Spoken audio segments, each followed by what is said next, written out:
네, 오늘은 끝까지 십자가를 지라, 끝까지 십자가를 지라라는 제목으로 함께 말씀을 나누도록 하겠습니다.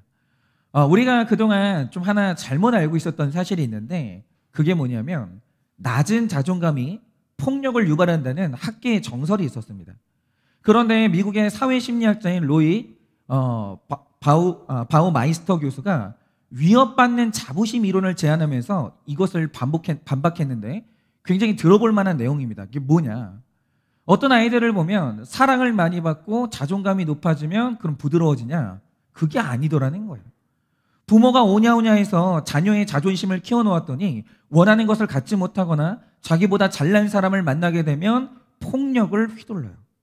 그러니까 이 사담 후세인이라는 사람이 전쟁을 일으키고 히틀러가 전쟁을 일으킬 때 그때 기치를 내걸었던 게 뭐냐면 우리 인종이 우월하기 때문에 인종 청소를 해야 된다, 이 말이에요. 그러니까 이 우월 인종이라는 잘못된 자부심이 있으니까 유대인 600만 명을 치는 거예요. 그리고 이 위협받는 자부심 이론을 뒷받침하는 가장 극단적인 사례가 뭐냐면 자기 자신에 대한 폭력적인 행동인 자살이에요. 그러니까 이런 거죠. 여러분, 이 자살이라는 게 말입니다. 이게 굉장히 특이한 게 뭐냐면 제가 이제 그 자살 설교한 다음에 만나는 모든 분들에게 여쭤봤거든요. 언제 죽고 싶으셨어요? 여쭤보니까 다 한 번씩은 있어요. 다 한 번씩은 있는데 저만 해도 뭘 할까 하다가 일단 수면제가 제일 깔끔할 것 같긴 했는데 수면제 살 돈이 없더라고요, 어릴 때. 그래가지고 이제 그때 그렇게 못 죽었고. 그러면 이제 높은 곳에 올라가서 죽을까라고 올라가가지고 위에서 밑을 보니까 너무 무서운 거예요. 그리고 이게 너무 아플 것 같은 거죠. 못 죽었어요. 이게 내가 나 자신을 죽음으로 내몬다는 게 굉장히 무서운 일인데, 이게 보통 폭력성이 없으면 내가 남을 향해서 폭력을 가할 수 있어도 내가 나한테 폭력을 가한다는 이 자해 있죠. 굉장히 어려운 거거든요. 이게 어마어마한 폭력성이 있어야 가능한 거예요. 그런데 유다가 자살했거든요. 왜 자살했을까요? 유다는 자존심이 어마어마하게 셌어요. 여러분, 높은 자부심이 공격당할 때 폭력적이 되고 그러다가 자살을 해요. 그 증거가 뭐냐? 통계를 내보니까 자살하는 사람은 대부분 학력과 지위가 높고 다른 사람이 자신보다 높은 것을 못 견뎌요. 그러니까 고위직이 자기 명예에 조금만 상처가 나면 바로 뛰어내리는 거예요. 우리 역사에는 정치인들이 그렇게 죽었던 사람들이 많이 있습니다. 이렇게 우리는 모욕과 조롱을 받으면 뚜껑이 열려서 너 죽고 나 죽자 이러면서 달려들어요. 그런데 오늘 예수님을 보세요. 하나님의 아들로서 그분이 마지막 보이신 모습이 뭐냐면 십자가 위에서 수치와 조롱을 잘 당하시는 거예요. 여러분, 우리가 사랑하고 사랑받는 것도 너무 중요하지만 사랑하기 때문에 수치와 모욕을 잘 감당하는 게 굉장히 중요합니다. 그러니까 자녀들 키워보신 분들은 다 아시겠지만 자녀를 키운다고 할 때 가장 사랑의 끝판이 뭐겠습니까? 자녀가 뭔가 잘못했을 때 부모의 끝에 사랑에서는 무릎을 꿇어요. 어떤 수치와 조롱을 감당하고 다 무릎을 꿇는 거예요. 근데 오늘 예수님이 우리를 살리기 위해서 마지막으로 하신 게 뭐냐? 수치와 조롱을 받아내시는 거예요. 나는 이건 도저히 못하겠어. 내가 아무리 인간들을 사랑하지만 이거는 난 안 돼. 이렇게 안 하셨다라는 거죠. 사랑의 끝에서 그분이 그 사랑을 이룩한 마지막이 뭐였냐? 수치와 조롱을 감당해 내시는 거예요. 여러분, 우리가 죄인이 죄에 대해서 말하고 죄에 대해서 회개할 때 내가 누군데? 우리 아버지가 어떤 분인데? 우리 아버지는 나한테 한 번도 소리를 질러본 적이 없어. 싫은 말을 해본 적이 없어. 이러면서 눈을 부라린다면 여러분, 그 사람은 사랑을 잘못 받은 거예요. 그건 진정한 사랑이 아닙니다. 여러분, 사랑을 올바르게 받은 사람은 수치와 모욕까지도 잘 감당할 수 있는 내적 힘이 있는 거예요. 여러분, 주님은 수치와 조롱과 멸시를 잘 받으셨습니다. 그런데 못나서가 아니라 잘났기 때문에 받으신 거예요. 그분은 자존심이 셌던 게 아니라 자존감이 높았고 사랑이 강했던 거예요. 왜 그러냐면 이 땅이 악하고 음란하기 때문에 세상의 빛과 소금이 되기 위해서는 수치와 조롱을 통과하셔야 되는 거예요. 그래서 오늘은 우리가 예수님이 지시는 십자가를 보면서 우리 십자가의 의미를 깨닫기를 원합니다. 어떻게 하면 우리 또한 내가 진 십자가를 마지막까지 질 수 있는가? 첫째로 수치를 감당해야 되는데 이 수치를 감당하고 십자가를 지는 데는 과정이 있어요. 그냥은 못 죽어요. 26절에서 31절입니다. 이에 바라바는 그들에게 놓아주고 예수는 채찍질하고 십자가에 못 박히게 넘겨주니라. 이에 총독의 군병들이 예수를 데리고 관정 안으로 들어가서 온 군대를 그에게로 모으고 그의 옷을 벗기고 홍포를 입히며 가시관을 엮고 그의 머리에 씌우고 갈대를 그 오른손에 들리고 그 앞에서 무릎을 꿇고 희롱하여 이르되 유대인의 왕이여 평안할지어다 하며 그에게 침 뱉고 갈대를 빼앗아 그의 머리를 치더라. 희롱을 다한 후에 홍포를 벗기고 도로 그의 옷을 입혀 십자가에 못 박으려고 끌고 나아가니라 라고 합니다. 제가 이번 주에 우연치 않게 6시 내 고향을 봤거든요. 저는 그걸 보는 일이 없는데 진짜 오랜만에 6시 내 고향을 봤어요. 근데 여러분 그거 있죠. 나중에 이제 정말 우리가 함께 부부의 관계를 이루고 늙어가고 부부의 관계를 지키면서 죽어가시는 분들을 보면 우리가 그게 얼마나 위대한지를 봐야 되는데, 여러분 이런 거죠. 이렇게 노년, 이렇게 두 사람이 20대 30대에 만나서 노년이 돼서 늙어간다고 하죠. 마지막이 됐을 때 이제 우리가 보게 되는 모습이 뭐냐면 서로 간의 혈기가 거의 다 죽어요. 그러니까 이 찔러도, 그러니까 6시 내 고향에서 제가 본 게 뭐냐면 이렇게 되게 짓궂어요. 리포터가 혹시 다시 태어나도, 그러니까 할머니한테 여쭌 거죠. 다시 태어나도 할아버지 만나시겠어요? 물어본 거예요. 이거는 100% 부부싸움 하라는 질문이거든요. 근데 다시 태어나면 할아버지랑 하시겠어요? 그러니까 할머니가 되게 웃겨요. 뭐라고 하신지 아십니까? 아유, 돈 많으면 2번도 결혼하지 이러시는 거예요. 돈이 없어. 그래서 안 할 거야. 막 이러면서, 근데 돈 많으면 당신도 좋은 사람이야. 뭐 이런 식으로 막 찌르는 거예요. 근데 이제 할아버지가요, 이게 신혼부부가 이런 얘기 오고 가잖아요. 그날 난리 납니다. 뭐? 돈 보고 결혼한 거야? 어떻게 그런 말을 할 수 있어? 나 너무 상처받았어. 이러면서 당신 저 방 가서 난리가 나요. 막 30대, 20대 부부가 이러면 70대 부부한테 이런 말 하니까 여러분 그 할아버지가 어떤지 아십니까? 어우, 미안이야. 그리고 밥 드시는 거예요. 아무렇지도 않아요. 아무렇지도. 그러니까 이런 거죠. 여러분, 근데 이런 거예요. 서로 간에 찔러도 노년이 되니까 그게 고통이 안 돼요. 그러니까 서로 간에 그 부부관계를 오랫동안 이어오시면서 서로가 서로에 대해서 죽은 거예요. 그리고 남아있는 게 뭐냐? 한평생 살아왔지만 속썩였지만 늙어가는 내 남편, 약해져가는 내 아내, 불쌍한 거예요. 근데 여러분, 그게 그 죽어짐이 그냥 됐을까요? 과정이 없었을까요?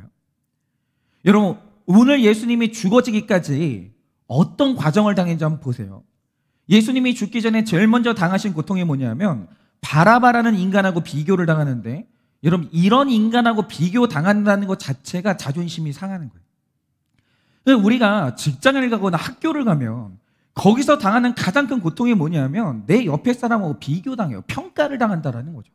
그런데 정말 내가 인정할 수 없는 사람하고 비교를 당할 때가 있는 거예요. 그럼 너무 그게 고통인 거죠. 근데 심지어 오늘 어떤 일이 일어나냐? 재판에서 예수님이 져요. 바라바가 예수님보다 훨씬 못하거든요. 비교당하다가 예수님이 져요. 그리고 나서 끌려가서 채찍질을 당합니다. 그런데 여러분, 이 채찍질을 여러분 잘 아시겠지만 여기는 언제나 납덩이하고 동물의 이 뼈 조각이 이제 돼 있어요. 그래서 어떻게 되냐면 원심력에 의해서 그 끝에 있는 무게에 있는 납덩이가 딱 휘둘러지면 몸에 딱 꽂혀요. 그럼 어떻게 하냐면 그걸 긁어요. 빼면 살점이 떨어져 나가면서 엄청난 출혈이 일어나기 시작합니다. 그런데 이렇게 하는 이유가 뭐냐면 십자가 위에서 오래 고생하지 말고 미리 매를 맞은 다음에 십자가에서 빨리 죽으라는 거예요. 일종의 배려예요.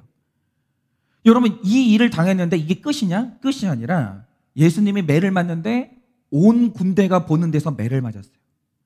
여러분, 한 사람한테 수치를 당해도 죽고 싶은 것이 우리 마음이에요.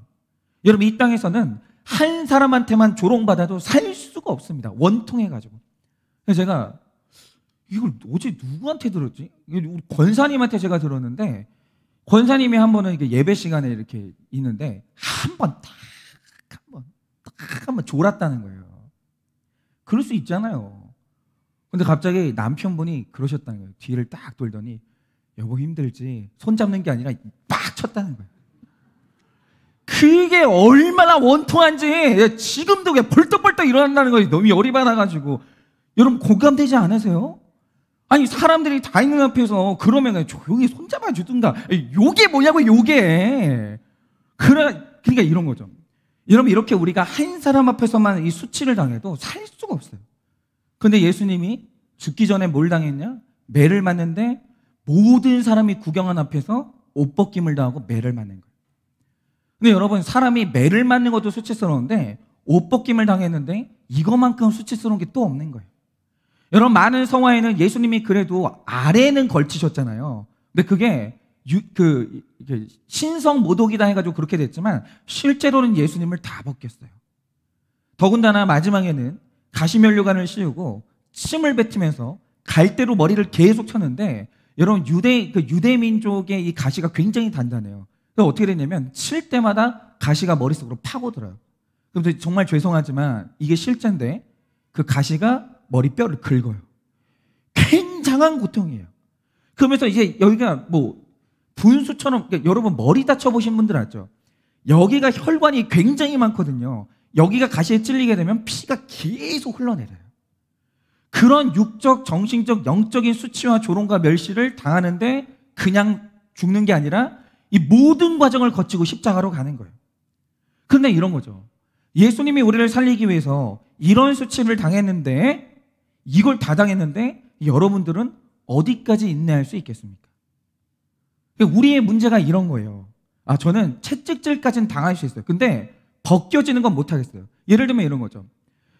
당신이 집에서 나를 비난하는 것까지는 참을게. 근데 밖에 나가서 목장에서 나를 벗기지는 마. 집에서 때리는 건 상관없는데 밖에서 벗기는 건 나는 못 참아. 여러분 혹시 그렇게 하십니까? 그런데 주님이 어떻게 하셨냐면 채찍질을 당했는데 그 다음에는 벗기고 그 다음엔 가시면류관을 씌우고 조롱하고 침 뱉고 끝이 없어요. 근데 이거를 다 감당해요. 여러분 아무 죄도 없는 주님이 구원 때문에 이렇게 당하셨다면 우리는 감당해야 되지 않겠습니까? 여러분 배우자, 이웃, 상사가 욕 좀 하면 어떻고 매 좀 때리면 어떻습니까? 여러분 그게 우리 구원을 위해서 반드시 있어야 되는 거기 때문에 여러분 우리는 혈기가 살아있어요. 아직도 하나님 앞에서 겸손한 게 안 되는 거예요. 그래서 우리 구원 때문에 하나님께서 어쩔 수 없이 벗기기도 하고 때리기도 하고 침뱉음도 당하게 하시거든요. 그거는 져야 되는 거예요. 안 그러면 못 죽어요. 여러분 죽어야 복음이 완성되는 것인데 안 죽을 수가 없다는 거죠. 그래야 죽어요. 여러분 예수님은 엄청난 수치를 성경에다 적어 놓으셨는데 우리는 조금만 자존심 상하는 일이 와도 사라지는 거예요. 잠수를 타는 거예요. 말을 안 해요. 아예 오픈을 못 하는 거죠. 여러분 그래서 우리가 죽어지질 못하는 거예요. 여러분 예수님은 이렇게 매맞는 것을 오픈하셨기 때문에 오늘 우리가 구원받고 은혜를 받는 것입니다. 여러분 이 과정 없이 여러분들은 못 죽어요. 이 과정 없이 성화가 안 되는 거예요. 여러분 이 과정을 빨리빨리 거쳐야 성화의 과정이 끝나는 것이지 여러분 이 수치를 끝내 감당하지 못하면 이게 점점 힘들어지는 거예요.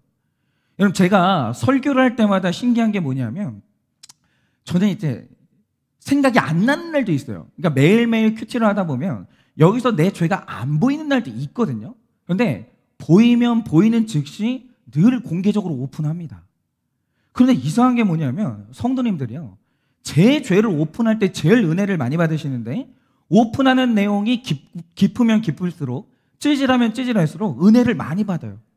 그런데 왜 그러실까를 생각해 보면 단순히 찌질한 내용이 재미있어서가 아니라 이 목회자가 자기 수치심을 이기고 오픈하니까 거기서 자유함과 건강함을 느끼는 거예요. 그러면서 그분들 마음에 생기는 용기가 뭐냐? 나도 오픈할까? 일평생 해결되지 않은 너무 무거운 가슴에 무거운 짐들이 있는 걸 다 있어요. 근데 말할 데가 없었거든요. 그런데 이걸 나도 한번 말해볼까? 저분한테 말하면 비난하지 안 하지 않을까? 여러분 이런 용기를 느끼는 거예요. 그래서 우리가 내 수치를 오픈한다는 것은요. 조롱과 수치가 올 수도 있지만 훨씬 더 큰 재산이 있습니다. 많은 분들이 거기서 위로를 얻고 은혜 받을 수 있고 누군가는 수치의 오픈 때문에 말씀이 들려서 구원받을 수 있기 때문에 그 한 사람 때문에라도 오픈은 가치가 있는 거예요. 여러분 그런 거죠. 여러분 그 당시에 이 나병 환자들은 너무 일단 외모가 흉했거든요. 정말 흉해요. 그래서 사진으로 본 적이 있거든요. 그러니까 저는 나병 환자의 외모 중에서 제일 힘든 게 뭐냐면 나병 환자는 온몸에 물집이 있어요. 근데 그 안에 있는 그 액체라는 게 그거 터지면서 내 입으로 들어가면 나병에 걸리는 거예요. 그러니까 그 자체도 굉장히 위험한 존재지만 그 겉모습이 굉장히 힘들어요. 그래서 그 사람들이 나를 볼 때 보이는 반응 때문에 다 도망가서 살았거든요. 근데 신기한 게 뭐냐면 예수님한테는 자기 모습을 보이는 거예요. 그게 이상해요. 그러니까 예수님이 왔다. 그럼 나병 환자들이 자기를 드러내고 예수님한테 가까이 가는 거예요. 이유가 뭐냐라고 하면 예수님이 자기 수치를 다 오픈하는 거예요. 자기 수치를 가리지를 않는 거예요. 그러니까 예수님이 편한 거예요. 그러므로 세상에서 제일 육체적인 사람이 누구냐? 불편한 사람이에요. 절대로 자기를 안 오픈하는 사람. 저 사람 앞에서는 내 수치를 절대 들키면 안 되겠다. 이 불편함을 주는 사람이 있다라는 거죠. 근데 어떤 분들을 보면 저분한테는 나를 좀 오픈하고 싶다. 말하고 싶다. 편한 사람이 있어요. 그게 바로 예수 닮은 사람이고 바로 그 사람이 영적인 사람인 거예요.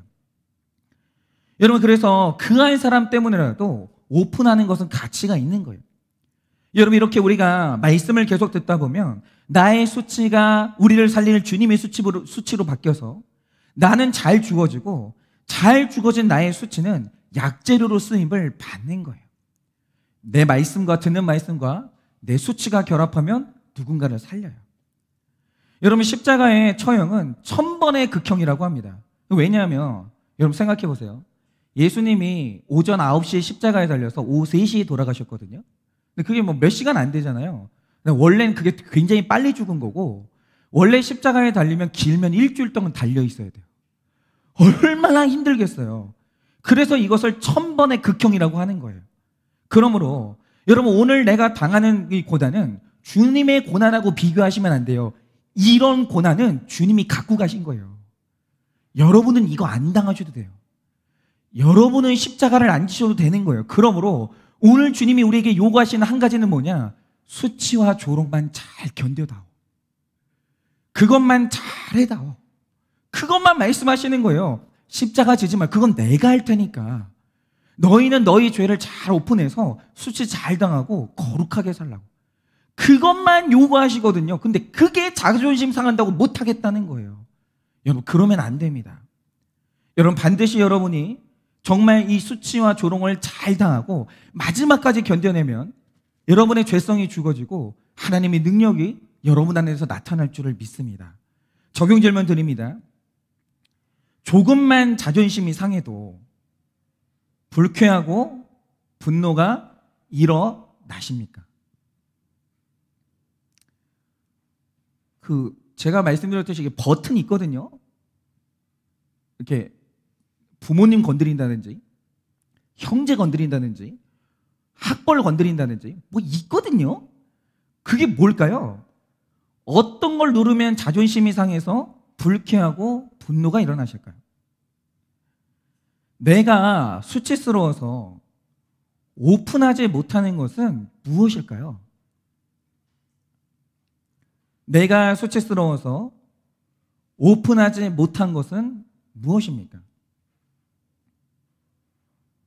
말씀 안에서 나의 죄와 수치를 드러내어 귀한 약재료로 사용하시겠습니까? 말씀 안에서 나의 죄와 수치를 드러내어 귀한 약재료로 사용하시겠습니까? 여러분 두 번째로 우리가 마지막까지 십자가를 지고 가야 구원이 완성되는 것인데 그 십자가는 억지로 지는 거예요. 여러분 십자가를 기쁘게 지라는 말은 이제 듣지 마세요. 그거는 그냥 경건주의예요. 그런 건 없어요. 십자가는 억지로 지는 거예요. 제가 예전에 그 동상이몽이라는 프로그램을 봤는데 이 프로그램이 연예인 부부의 생활을 관찰하는 프로그램이거든요. 그런데 여기에 누가 출연했냐면 최민수 씨의 아내 강주은 씨가 출연한 거예요. 근데 여러분 딱 이름을 듣는 순간 가슴이 헉하죠. 최민수의 아내. 최민수라는 십자가. 그러니까 이 당시에 이분이 이제 출연할 당시가 이제 결혼 25주년이었는데 진행자가 최민수 씨랑 25년을 살아온 감회가 어떠십니까? 이렇게 물었어요. 그랬더니 이분이 대답이 뭐냐? 너무너무 다행이에요. 이러시는 거예요. 그래서 뭐가 다행이시냐고 물었더니 25년 동안 이 남자랑 살면서 25년 동안 놀랬다는 거예요. 깜짝 놀란다는 거예요. 뭐지 이건? 일반인하고 너무 다른 거예요. 행동하는 게. 그리고 25년 내내 이해가 안 됐대요. 뭐지? 왜 이러지? 왜 그런 거 있잖아요. 여러분 혹시 보셨습니까? 최민수 씨가 기행을 잘하잖아요. 그래가지고 한 번은 이상민이라는 사람이 이혼 기자회견을 하는데 초청받은 것도 아니거든요. 길 가다가 이 기자회견이 보이길래 옆에 앉아가지고 계속 있었대요. 뭐 하는 거냐 이거죠 이게. 25년 동안 이해가 안 되더래요. 이 남자랑 사는데. 그런데 이혼을 안 하고 여기까지 왔으니까 다행이라는 거예요. 근데 여러분 이 고백 안에 너무 많은 의미가 있지 않습니까? 여러분 25년이라는 남편 십자가를 지고 오면서 여러분 그 십자가가 얼마나 무거웠겠습니까? 저는 혹시 기회가 되면 그런 날이 있을까 모르겠지만 이분 한번 꼭 만나보고 싶어요. 어떻게 그렇게 잘 살았을까?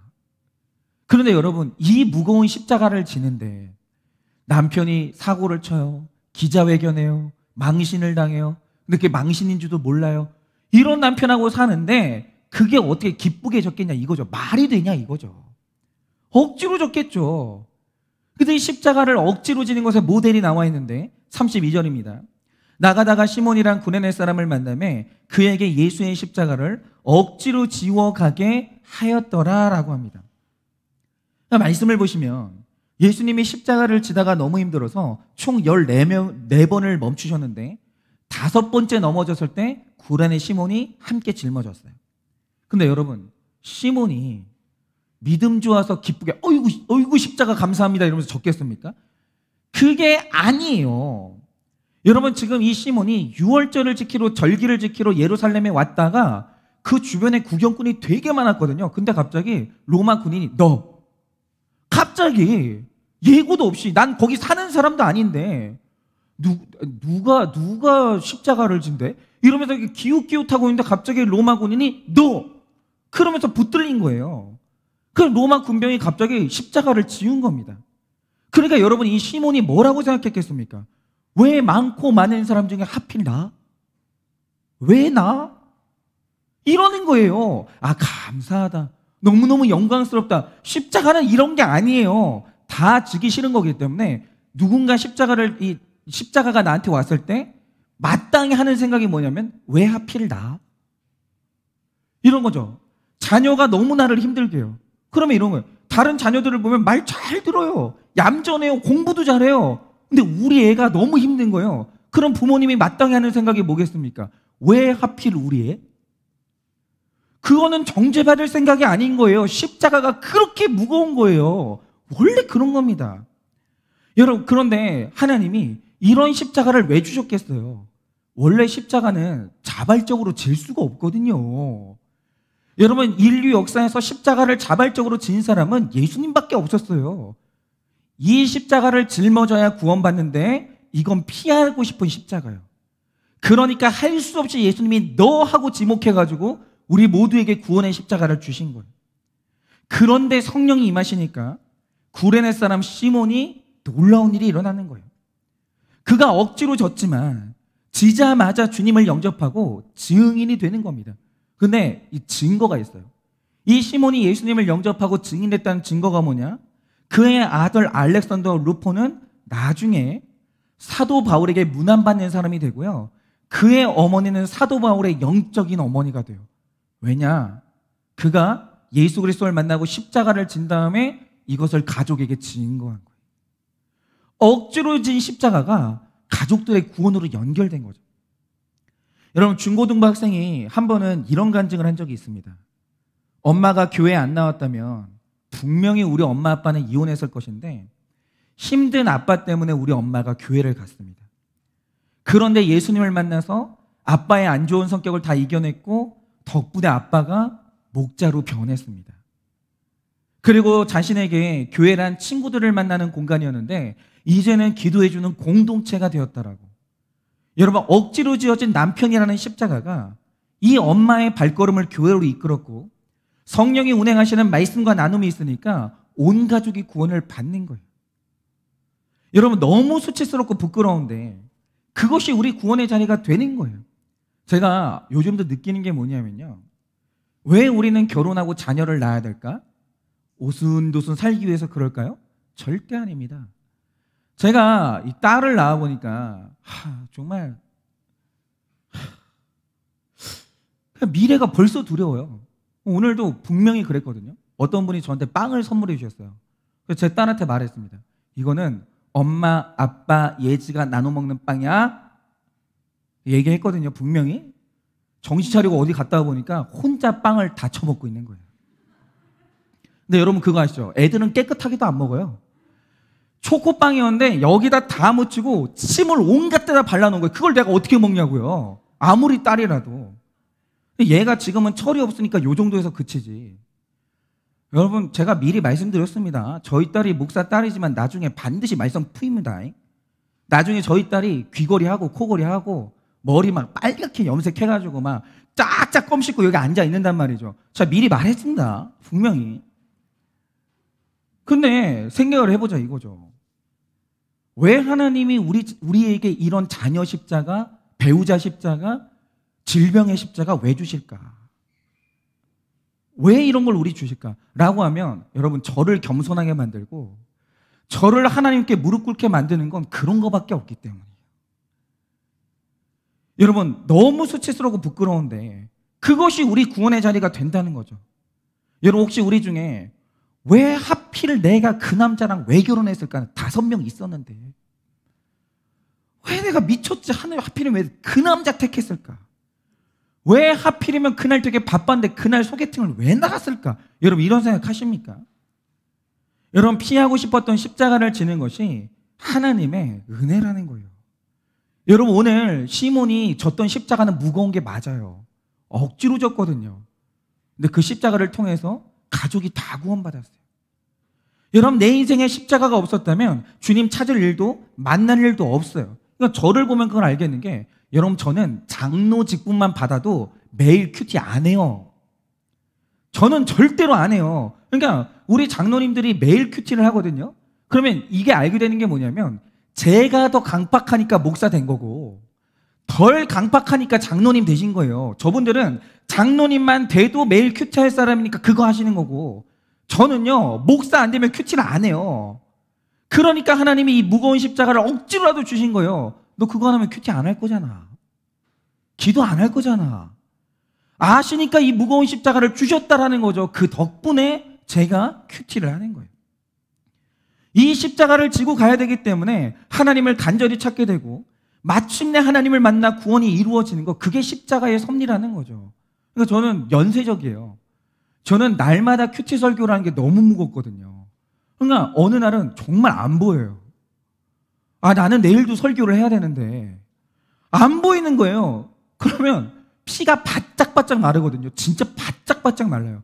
그러면 피가 마를 때 그때 하는 게 뭐냐? 저기 사무실에 앉아서 혼자 기도해요. 주님, 저 죽일 셈이세요? 저는 내일 설교 못하면 어떡해요? 말씀 좀 주세요. 그 김에 기도하는 거예요. 십자가 때문에. 그거 아니면 제가 기도하겠습니까? 아니라는 거죠. 그러므로 내 힘으로 할 수 없기에 억지로라도 십자가를 지는 것이, 그게 축복이에요. 내가 억지로 무거운 짐을 지고 조롱을 당해도 거기에 순종함으로 십자가를 지고 가면 내 집안의 구원이 이루어지는 겁니다. 여러분, 그러므로 억지로 지고 가는 십자가는 최고의 축복이에요. 힘드시죠? 네, 저도 알아요. 너무 힘드시죠? 그래서 절대로 목회자가 비성경적인 그런 말 하면 안 돼요.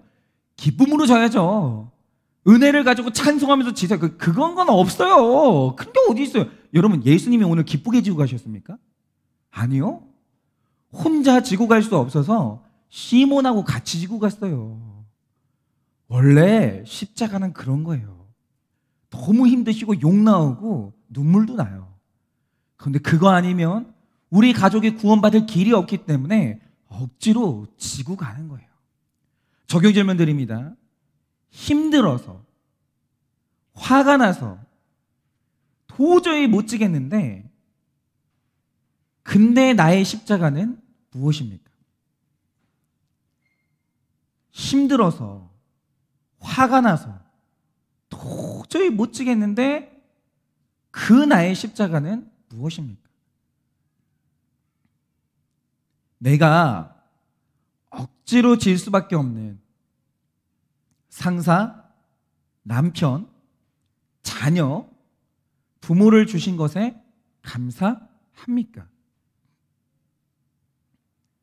내가 억지로 질 수밖에 없는 상사, 남편, 자녀, 부모를 주신 것에 감사하십니까? 부끄러운 자리, 하기 싫은 역할이 주어진다면 기꺼이 그 십자가를 지시겠습니까?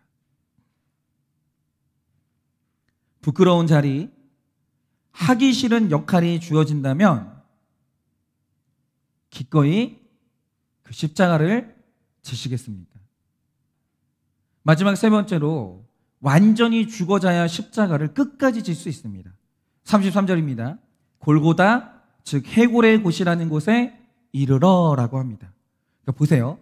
예수님이 마침내 도착했거든요. 거기가 어디냐면 골고다, 즉 혼수 상태에 이른 것이 아니에요. 골고다, 즉 해골이라는 곳에 이른 거예요. 완전히 죽는 곳에 이른 겁니다. 여러분, 십자가를 아무리 져도 끝까지 완전히 죽어져야 질 수 있는 거예요. 여러분, 그것이 바로 십자가의 완결편입니다. 여러분, 십자가를 거의 다 졌다는 건 없는 거예요. 예를 들어서 이런 거죠. 99% 죽었습니다. 이런 게 어디 있어요? 1% 숨이라도 살아있으면 병원에서는 뭐라고 판정하냐? 살아있다라고 해요. 죽은 게 아니에요. 여러분, 완전히 죽어져야 십자가를 진 거예요. 해골의 곳, 골고다, 죽음의 현장까지 가셔야 돼요. 어설프면 절대로 안 됩니다. 여러분, 지금 제 안에도 여전히 죽지 않은 저의 죄악된 자아가 너무 많아요. 그러니까 제 목회의 길이라는 것은 지금 이게 죽어져야 되거든요. 여전히 제 안에는 이방인의 욕심과 야망이 살아있어요. 이게 얼마나 강하냐면 요즘 죽었나 했거든요. 최근에 꿈을 꾸는 거예요. 어마어마하게 많은 사람들이 저를 사랑하고, 아직도 막 이게 있는 거예요. 꿈까지 꾸는 거예요. 그리고 칭찬받고 인정받는 게 너무 좋아서 저희 아내가 늘 말해주지만, 당신은 만약에 정말 당신을 헌신적으로 따르는 10명 있으면 당신은 교주가 될 사람이야. 네. 갑자기 막 한복 입고 있죠. 물 조심해 막 이러면서. 저는 교주 될 사람이에요. 그런 게 있어요. 왜 없겠어요? 있죠. 그뿐입니까? 지금 제 안에는 음란이 있어요. 여러분, 예수님께서 이 세대가 악하고 음란하다고 하셨는데 제가 이 세대의 아들이거든요. 그리고 그 어떤 시대보다 지금은 음란에 접근하는 게 너무 쉬워요. 그런데 제가 43살 됐거든요.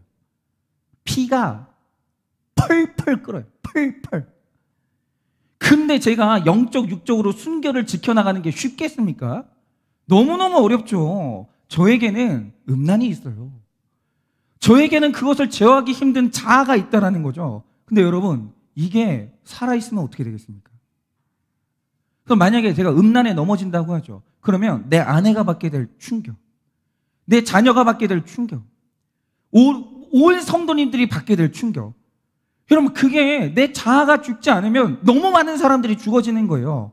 저도 죽고 가정도 죽고 교회도 죽을 수밖에 없어요. 그래서 저는 생각을 해봤거든요. 내가 만약에 돈 문제나 뭐 명예 문제나 아니면 이제 성적인 문제로 넘어져가지고 이렇게 완전히 끝났어요. 그럼 나는 뭐 할까?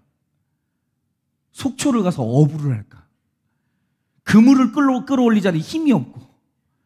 근데 그러다가 김현희 집사님이 속초 자주 놀러 오는데 마주치면 난 어떻게 하나? 별 생각이 나는 거예요. 이제 별 생각이. 그럼 여러분, 제가 사는 길이 뭐가 있겠어요? 죽어야 돼요. 죽어야 돼요. 여러분, 죽는 게 나쁜 겁니까? 아니요. 여러분, 자아가, 죄가 죽은 그 가정의 자녀들은 행복해요.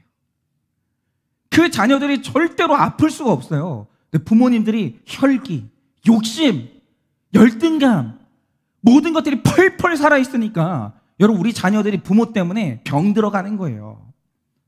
여러분 정말 이 공동체에 오신 것을 감사하시기를 바랍니다. 여러분 여기는 기복적인 교회가 아니에요. 우리의 죽음을 향해서 끝없이 도전하는 교회고 서로를 말해주는 교회예요. 여기서 죽지 않으면 다른 데선 죽을 수가 없어요. 여러분 내가 적당히 기절하면 다시 살아서 망하는 수밖에 없습니다. 그러므로 잘 죽어지는 것이 축복이에요. 그래야 부활하는 거예요. 그런데 여러분 보세요. 34절입니다. 쓸개탄 포도주를 예수께 주어 마시게 하려 하였더니 예수께서 맛보시고 마시고자 하지 아니하시더라 라고 합니다. 예수님은 죽어야 되거든요. 갑자기 근데 쓸개탄 포도주를 주는 거예요. 이게 뭐냐 하면 고통을 줄여주는 마취제거든요.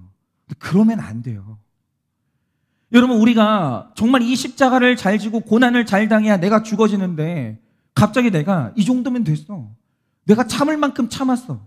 그러면서 쇼핑 중독이라는 쓸개탄 포도주를 마시고 다른 사람을 만나고 너만 바람 피우냐? 나도 할 수 있다. 이러면서 쓸개탄 포도주를 마시면 여러분 그게 우리 죽음을 방해하는 거예요. 못 죽는 거예요. 여러분 내가 지는 십자가가 구원의 근거가 되기 위해서 여러분 모든 과정 견디셔야 돼요. 고난은 있어야 되는 거예요. 당장 내려오고 싶어도 내게 구원의 사명이 있기 때문에 마지막에 나에게 주어진 것을 감당하면서 감당을 하셔야 돼요. 자꾸 고통이 올 때 펄펄 살아내지 마시고 혈기 내지 마시고 죽어야 돼요. 그러면 너도 편해지고 나도 편해지는 거예요. 쓸개탄 포도주를 마시지 마세요. 여러분 여기서 끝까지 쓴 소리를 들어내셔야지. 자꾸 안 믿는 불신자 만나가지고 야 니네 교회 너무 이상하다. 네가 뭐가 부족해가지고 그러고 살아. 이혼해. 여러분 이런 쓸개탄 포도주 좀 마시지 마세요. 35절에서 36절입니다. 그들이 예수님을 십자가에 못 박은 후에 그 옷을 제비 뽑아 나누고 거기에 앉아 지키더라 라고 합니다. 여러분 우리가 십자가 지고 죽어야 되거든요. 근데 또 방해되는 게 뭐냐? 예수님이 구원을 위해서 인류의 죄를 끌어안고 고통하시는데 밑에서는 나랑 무슨 상관이냐? 그러면서 예수님의 옷을 누가 가질지 제비 뽑고 앉아있는 거예요. 여러분 이렇게 우리가 그래 내가 십자가 지고 죽어야지. 오늘 설교 들으면 그 마음이 생겨요. 그래서 가족의 구원을 위해서 내 지체의 구원을 위해서 고통의 십자가를 감당하지만 그러면 사람들이 감동하냐? 그 희생과 섬기를 알아주냐? 우리 엄마는 대단하다고 우리 아빠는 대단하고 이렇게 말해주냐? 그게 아니에요. 여러분 그런 분들 되게 많이 봤는데 그런 거거든요. 믿음 없는 남편들은요 내 아내가 믿음 좋은 줄 알아요. 압니다. 그래서 믿음 없는 남자들이 얼마나 악하냐면 내 아내가 믿음이 좋으니까 말싸움 하다가 꼭 쓰는 이 무기가 뭔지 아십니까? 당신은 맨날 새벽 예배 나가면서 왜 그래? 이 카드를 꼭 써요. 얼마나 악한지. 언제나 이 카드를 쓰는 거예요. 그럼 원통해 죽겠는 거예요. 내가 예수 믿는 바람에 싸우지도 못하고 혈기도 못 내고 너무 힘든 거죠. 그런다 할지라도 이게 다 방해거든요. 그런다 할지라도 십자가는 지는 거예요. 37절입니다. 그 머리 위에 이는 유대인의 왕 예수가 쓴 죄패를 붙였더라.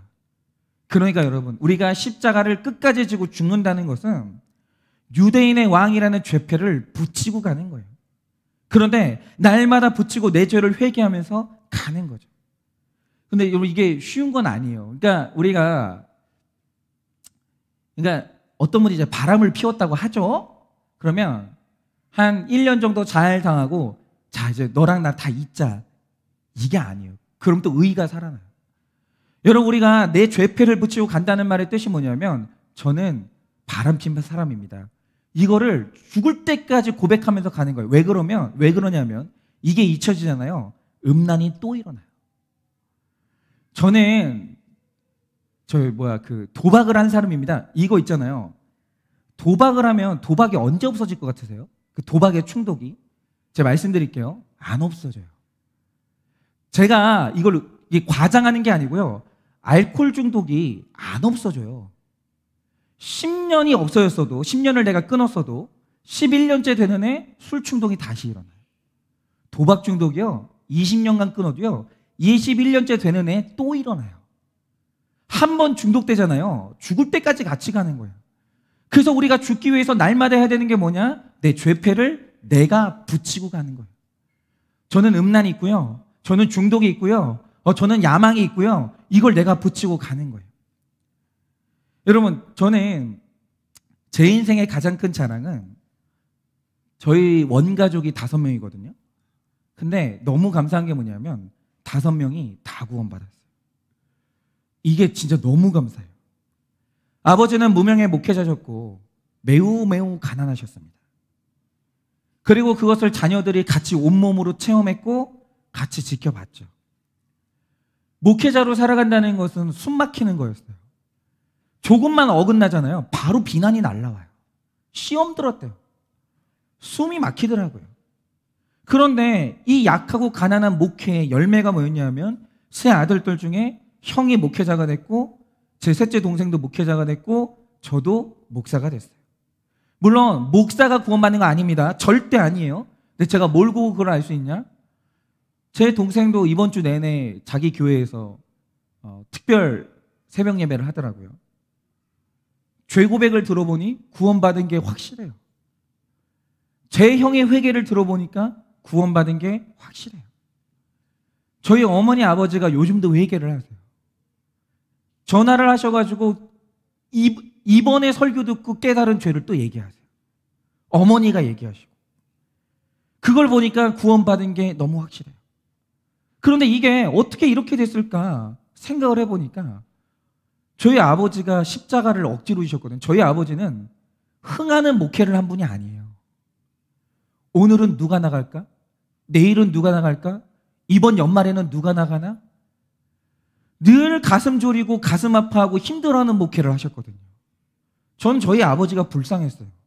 그리고 마음속에 했던 생각이 뭐냐면 나는 절대 목회 안 한다. 저런 게 목회하면 나는 절대로 목회 안 한다 이거였거든요. 저희 아버지가 도망을 안 가시는 거예요. 억지로 마지막까지 십자가를 지시면서 원망이 없었어요. 내가 부족해서. 내가 잘못해서. 한 명의 성도가 나가면 저희 어머니는 회개하러 가시는 거예요. 저는 그걸 봤어요. 정말 이거 제가 꾸미는 게 아니에요. 저희 어머니 아버지가 원망하지 않으셨어요. 내가 설교가 안 돼서. 내 기도가 부족해서. 늘 그러셨어요. 근데 그걸 보고 자녀들이 올바른 신앙의 길을 가는 거예요. 부모님이 죄패를 붙이고 가니까 그게 그렇게 되는 거예요. 그래서 여러분, 우리 부모님들이 자녀들한테 해줄 수 있는 최고의 축복이 뭔지 아십니까? 엄마 아빠가 죄 고백해 주는 거예요. 엄마가 살아보니까 이게 죄더라. 아빠가 살아보니까 이게 죄더라. 아닌 척하는 게 아니라 늘 죄 고백을 들려주면 내 자녀들은 훨씬 더 쉽게 거룩의 길을 가는 거예요. 여러분, 예수님은 가난한 자가 복이 있고 애통한 자가 복이 있고 핍박받는 자가 복이 있다고 하셨습니다. 여러분, 몸소 수치와 조롱을 받은 주님이 십자가가 축복이라는 게 왜 우리는 십자가를 지기 싫어하냐 이거죠. 여러분, 우리는 예수님을 믿기 때문에 신분이 왕이지만 예수님을 따라서 날마다 죄패를 붙여야 돼요. 한일교회에서는 최소한 죄패를 말하는 게 부끄럽지 않아야 돼요. 저는 안 부끄러워요. 죄패를 말할 때 힘들기는 해요. 그러나 내가 내 죄패를 말해서 우리 성도님들이 죄 고백하고 구원받을 수 있다면 얼마든지 벗을 수 있어요. 벗겠습니다. 이거만한 축복은 없는 거예요. 38절입니다. 이때 예수와 함께 강도 둘이 십자가에 못 박히니 하나는 우편에 하나는 좌편에 있더라. 그러니까 이런 거죠. 내가 십자가를 지고 가면 내 주변에 하나님이 박사, 사장, 교수, 뭐 좀 득이 되는 사람, 나를 편하게 해주는 사람, 이런 사람들 만나게 할 것 같잖아요. 근데 예수님이 돌아가실 때 옆에 누가 있냐? 강도들이 찌질하게 공동체를 이루고 있는 거예요. 예수님의 마지막 공동체가 누군지 아십니까? 강도 2명이에요. 근데 그 중에 한 명 강도는요, 예수님 욕하는 거예요. 여러분, 우리는 여전히 내 옆에 찌질한 사람보다는 나를 편안하게 만들어주고 빛나게 해주는 사람이 있었으면 좋겠고 그들과만 어울리면서 구원에 관심이 없습니다. 여러분, 십자가를 지는 건 그게 아니에요. 찌질한 사람들하고 그들의 고난을 같이 들으면서 가는 겁니다. 39절입니다. 지나가는 자들은 자기 머리를 흔들며 예수를 모욕하여. 여러분, 지금 입 있는 사람들이 다 예수님을 모욕합니다. 하나님의 아들이라면 내려오라고 하는 거예요. 오늘 설교에서 마지막으로 가장 중요한 메시지는 이거예요. 속지 마세요. 여러분, 기복적인 메시지가 왜 위험한지 아십니까? 여러분 보세요. 40절에서 44절입니다. 이르되 성전을 헐고 사흘에 짓는 자요, 내가 만일 하나님의 아들이거든 자기를 구원하고 십자가에서 내려오라 하며, 그와 같이 대제사장들도 서기관들과 장로들과 함께 희롱하여 이르되 그가 남은 구원하였으되 자기를 구원할 수 없도다. 그가 이스라엘의 왕이로다. 지금 십자가에서 내려올지어다. 그리하면 우리가 믿겠노라. 그가 하나님을 신뢰하니 하나님이 원하시면 이제 그를 구원하실지라. 그의 말이 나는 하나님의 아들이라 하였도다 하며 함께 십자가에 못 박힌 강도들도 이와 같이 욕하더라 라고 해요. 여러분, 여기에 속으시면 안 돼요. 기복적인 메시지가 지금까지 우리한테 말해본 게 뭐냐? 예수 믿었으면 말 안 듣는 자녀는 없어야 된다는 거예요. 예수를 믿었으면 사업에 실패하는 남편은 없어야 된다는 거예요. 예수 믿었으면 그 병든 아내는 없어야 된다는 거예요. 뭔가 네 집에 십자가가 있으면 네가 뭐가 잘못됐다라는 거예요. 오늘 말씀에서 대제사장들과 옆에 강도가 말하는 게 뭡니까? 십자가에서 내려오라. 그럼 믿겠노라. 그게 거짓말인 거예요. 자, 목사님, 오늘 목사님이 기도해서 내 암이 나으면 믿을게요. 목사님이 기도해서 내 인생에 십자가가 없으면 믿을게요. 그게 거짓말이에요. 여러분, 십자가 없이 여러분 구원받을 수 있습니까? 오늘 예수님이 보여주시는 게 뭡니까? 아니, 난 십자가에서 안 내려와. 이 십자가가 나를 구원하는데 내가 왜 십자가에서 내려와? 나는 십자가에서 안 내려올 거야. 끝까지 십자가를 지시는 거예요. 여러분, 기복적인 메시지에 속지 마시기를 바랍니다. 여러분 인생에 십자가는 있어야 되는 거예요. 여러분, 하나님이 자녀 십자가 왜 주셨습니까? 배우자 십자가 왜 주셨습니까? 직장의 십자가를 왜 주셨습니까? 그거 아니면 기도 안 하실 거잖아요. 그거 없으면 예수 안 믿으실 거잖아요. 그거 없으면 겸손 안 하실 거잖아요. 오늘 그 겸손에서 예수 믿고 구원받으라고 십자가를 주셨는데, 그런데 우리 주변의 사람들이 하는 말이 뭐냐? 아니, 예수 믿는데 왜 십자가가 있는데? 우리가 전도하잖아요. 뭐라고 한 줄 아십니까? 그래, 그러면 십자가 없애주면 내가 믿을게. 여러분, 거짓말입니다. 그런 기독교는 없어요. 여러분, 십자가에서 내려와서 믿게 해주시는 예수님은 없는 거예요. 그렇죠. 알아요, 저도. 여러분, 이날 예수님이 십자가 막 뽑는 거예요. 퍽퍽 뽑는 거예요. 막. 그럼 십자가에서 내려오는 거예요. 아니, 그럼 뭐 다 인정하겠죠. 뭐 힘 세시구나. 근데 그분이 죽지 않으면 우리 어떻게 구원받을 거예요?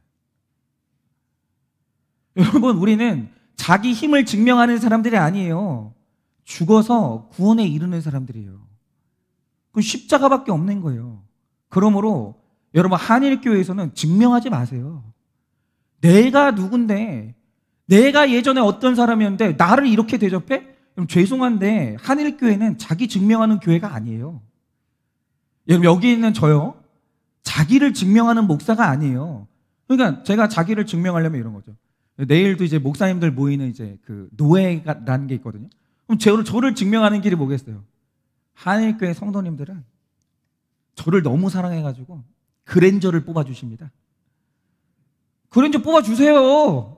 그럼 제가 그거 타고 저희 노회 가가지고 저 증명할게요. 저는 존경받고 사랑받는 목사입니다. 여러분, 근데 목사가 그거 하는 사람입니까?